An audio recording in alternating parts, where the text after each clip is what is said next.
harmony, Ki, which is the spirit or energy, and Do, which is way or art. So Aikido is really about harmony, harmonizing with the opponent, harmonizing the energy, harmonizing the bodies, and harmonizing the mind. So we do a lot of redirection. We use actually energy of the opponent to redirect and execute the technique. So that means we don't have to use any force. As a matter of fact, if someone is using force and strength, the technique most probably is not going to work. Just to use analogy, it is like a spinning tops. Yeah, there's a spinning top, there's a drop of water is not going to stick to it. So in Aikido, we do a lot of rotations, a lot of movements around, which makes this martial art suitable for fighting multiple opponents. Aikido is non-violent. So in other words, it was created in such a way that although we execute the technique, although we do finish the technique with a stroke or a pin, but we want that the opponent can still get up and walk away. Hopefully it's with some pain, so he's not going to attack us again, but he definitely will not be injured. So whatever blocks or locks or pins we do, we always do it with the natural movement of the body. So we don't want to break any bones or anything like this. It will cause some pain, but it will not make durable harm.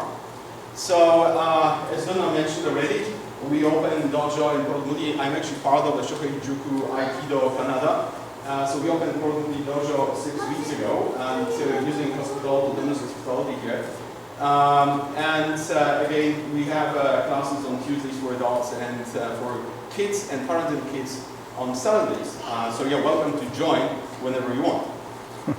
So we'll have a very short demonstration just to show you what I was just talking about. Yeah, so without further ado, let's start.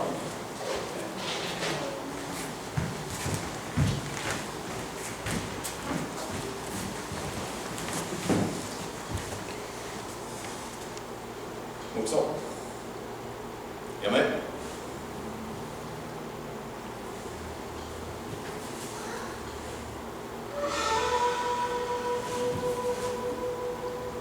Onegaishimasu.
Arigatou gozaimashita.